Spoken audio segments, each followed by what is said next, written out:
Hey there, Minister of Manifestation, your soul coach, Jeremy Ryden. And I just want to give you a little nugget today. I call it anointed action. Anointed action to get the results that you're looking for. What do I mean by this? One of my favorite parables in the Bible is a story about the lepers that came to Jesus. You know, the lepers were the outcasts of society. They're the ones that were the most sick. Just a terrible condition to have with limbs falling off. And these lepers came to Jesus to be healed. And Jesus said, go show yourself to the priests. And so the parable goes on to say that as they walked, as they took each step towards the priest, their bodies begin to miraculously heal.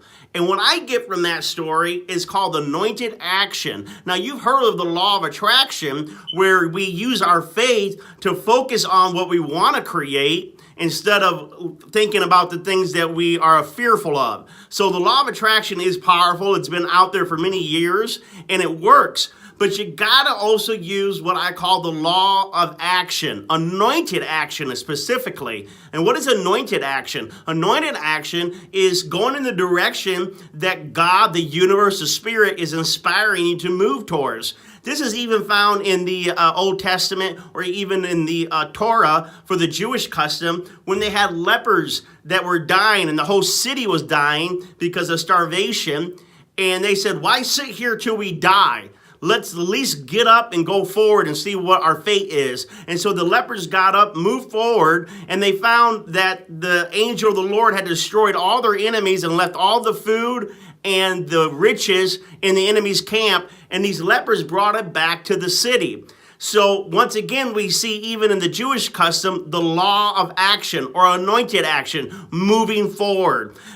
Don't be overwhelmed with how much you need to be healed, how much you need to change in your life. The lepers got healed one step at a time. It isn't what do you got to do right now, 100 items. What's the first item? Or better yet, what's the next step? What's the next step? One step at a time, one bite at a time, and we can eat the whole elephant. You know, many hands make light work. Well, many steps is what gets you there without tripping up as much. So think about that today. How can I move forward in a little more momentum? How can I get up from get up? Maybe all you can do is just get up today and shower, clean up, and move around. Maybe you've been depressed, or maybe you've been sluggish.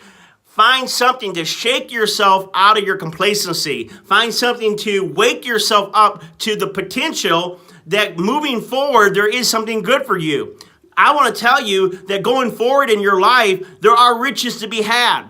There are miracles to be had. There's healing to be had. There's that, that success if you move forward with the Spirit. And if you trust God every step of the way. Listen, you're not walking in the dark, my friend. You got your intuition holding your hand and guiding you. Don't give up, even if it feels like it's 1,000 miles away, because you'll get stronger, you'll get healthier, and you'll get wiser one step at a time.